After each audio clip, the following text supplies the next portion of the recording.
कृष्णा। आज हम चर्चा करेंगे एक महत्वपूर्ण प्रश्न पर, जो अक्सर हम प्रचार करने के लिए जाते हैं तो अक्सर नए भक्त पूछते हैं कि आप इस्कॉन वाले जो है हमेशा कृष्ण को ही पूजा करने के लिए क्यों कहते हैं, जबकि हमारे हिंदू धर्म में 33 करोड़ देवी देवता का प्रावधान है। तो कृष्ण ही क्यों और दूसरे देवी देवता क्यों नहीं? तो यहाँ पर जो मुख्य भ्रांत धारणा है उसका पहले हम खंडन करेंगे। ये जो 33 करोड़ देवी देवता करके कहते हैं ये गलत है। वास्तव में 33 करोड़ नहीं है, 33 प्रकार है। 33 कोटि यानी 33 प्रकार के। तो हमारे शास्त्र में 33 कोटि यानी 33 प्रकार के देवी देवता बताए गए हैं। वास्तव में देवी देवता जो है वो भगवान के सेवक है और भगवान के दिए हुए अधिकार के अंतर्गत वो इस ब्रह्मांड की व्यवस्था संभालने के प्रभारी है। तो इन देवी देवताओं में 12 आदित्य है, 8 वसु है, 11 रुद्र है और 2 अश्विनी कुमार है। इस तरह 33 प्रकार के जीव देवी देवता के पोस्ट पे है। देवी देवता कोई पर्सनालिटी नहीं है, कोई व्यक्तित्व नहीं है, वो एक पोस्ट है। इंद्र के पोस्ट पे कोई भी जीव जा सकता है जो उन गुणों और कर्मों को अर्जित किया हो। तो जैसे कि हमारे शास्त्रों में उल्लेख है, जो 100 अश्वमेध यज्ञ करता है वो इंद्र के पोजीशन को प्राप्त कर सकता है। तो ये सारे देवी देवता जो है भगवान के प्रतिनिधि है, जो हमारे भौतिक जगत का जो ज़रूरत है वो पूरा करने के लिए भगवान की सेवा करते हैं। और इन 33 प्रकार के देवी देवता के ऊपर 3 ईश्वर का नियामक है, जो इन 33 प्रकार के देवी देवता को प्रशासन संभालते हैं। वो है ब्रह्मा, विष्णु और महेश। तो इन ईश्वर के ऊपर एक परमेश्वर है जो पूर्ण पुरुषोत्तम श्री कृष्ण है। और ये कथन कोई हमारा मन का उपज नहीं है, ये हमने शास्त्र सम्मत तरीके से इसको हम समझाएंगे कि किस तरह से ये वेदों एवं शास्त्रों का प्रमाण है और गुरु और साधु द्वारा प्रमाणित किए हुए हैं। तो ये जो है हम सबसे पहले शास्त्र का प्रमाण लेंगे।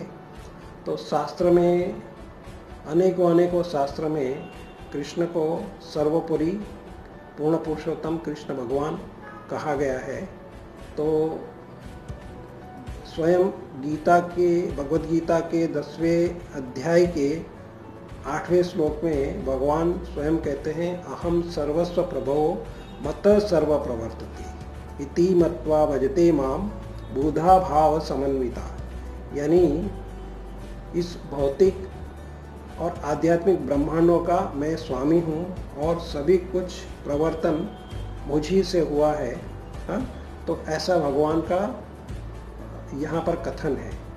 तो और किसी भी शास्त्र में किसी भी देवी देवता ने ऐसा दावा नहीं किया है कि मैं सारे ब्रह्मांडों का स्वामी हूँ।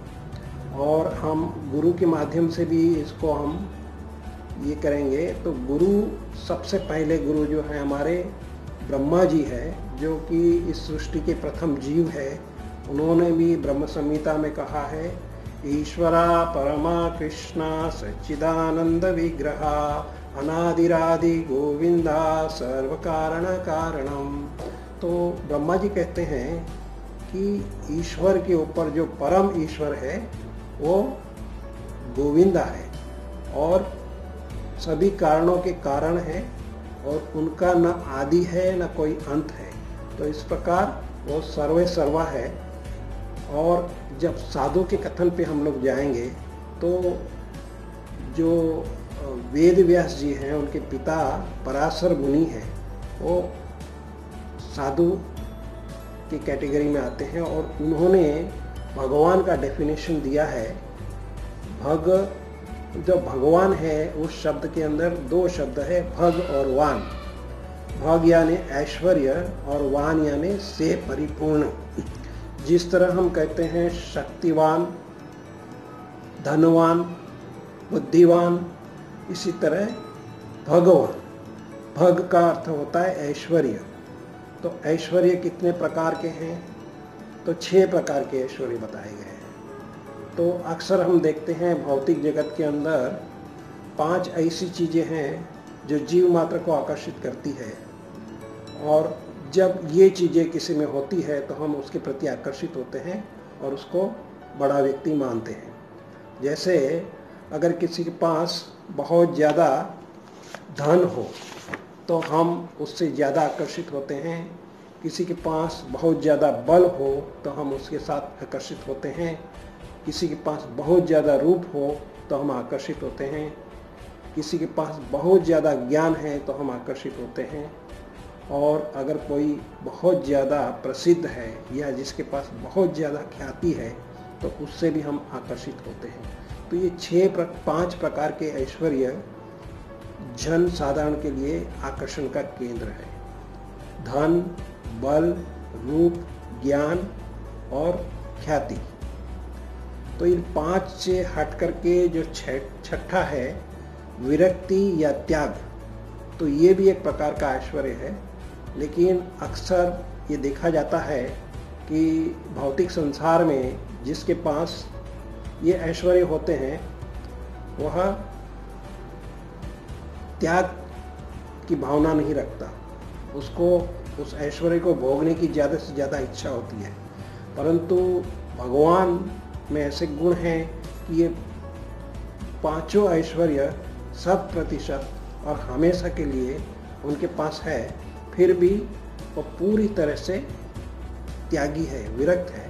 उनको इन ऐश्वर्यों को भोगने की कोई लालसा नहीं है। तो ऐसा व्यक्तित्व जिनके पास 5 प्रकार के ऐश्वर्य होने के बाद सबसे बड़ा ऐश्वर्य जो विरक्ति या त्याग है वह 100% और हमेशा के लिए हो, वही व्यक्तित्व भगवान कहलाने के लायक है।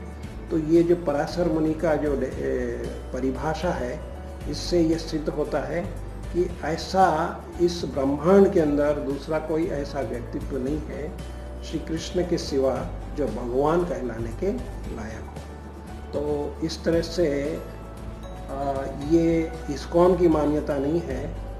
गुरु, साधु और शास्त्र के द्वारा प्रमाणित किए हुए कथनों के आधार पर हम कृष्ण को ही सर्वोपरि पूर्ण पुरुषोत्तम भगवान के रूप में स्वीकार करते हैं। हरे कृष्ण।